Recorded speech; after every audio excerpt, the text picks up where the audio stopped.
Today I'm going to show you how I keep all of my digital patterns organized. So to start with, I have a folder on my computer called Digital Patterns, and then within that folder I have a bunch of other folders specific to the types of patterns that I have. So garment patterns, quilt patterns, pouch patterns, bag patterns. You can obviously have as many or as few folders as you want. If you don't have a lot of digital patterns, you could have them all just in here. They don't need to be sectioned out further if you don't want, but I have a lot of digital patterns, and so having all these extra, more specific folders just makes it easier for me to find something that I'm looking for. So let's go inside one of the folders. Let's go into bag patterns. And here you can see I have mostly individual PDF files, and then I also have a folder. So some patterns, this Cooper backpack pattern by Seamwork, has multiple files, and so it makes more sense to have that in its own folder.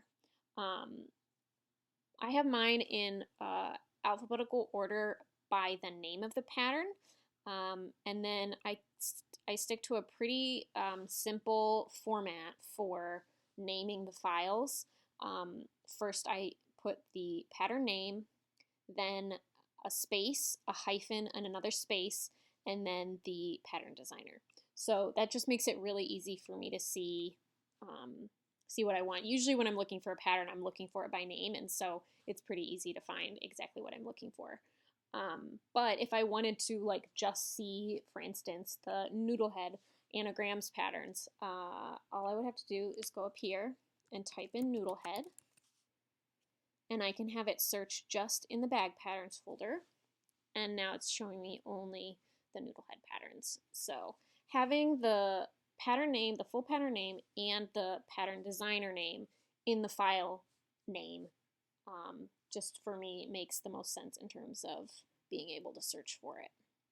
So let's go ahead and grab a new pattern. We'll grab one of mine. So what I do when I download a new pattern is usually I'll just paste it right into this digital patterns folder, and then either I'll get to it right away and get it kind of filed, or I'll get to it later, but it's still kind of in this space. It's not hanging out in my downloads folder or on my desktop for too long, because otherwise if I let it go for too long, I won't do it. So this is my pattern. So I'm gonna go ahead and edit this name. I typically take out the word pattern for whatever reason. Just really, it's just come up with a system that works for you and stick to it and make it consistent, and that'll make it the easiest to find stuff that you need, in my opinion. So I've got a space, a hyphen, a space, and then I'm going to put my name. And I'm going to put this in bag patterns. So I'll just drag it and drop it into bag patterns. And there it is. So pretty simple, pretty straightforward. Obviously, you could put more information with your file name if you want. You could put the date that you downloaded it. You could put the designer first if that's how you would like to organize it.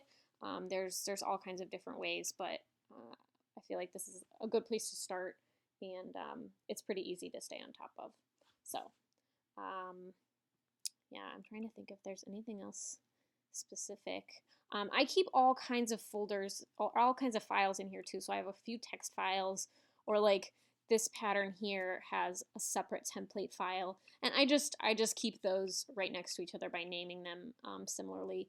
And you'll notice some of the patterns I don't have a designer name, and that's just because it's usually a pattern that is old, or I don't have any other patterns by that person, so that's not how I'm gonna search for it.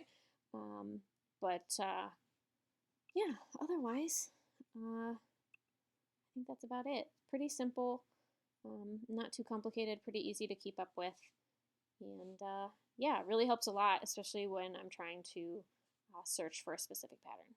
So, hope that's helpful.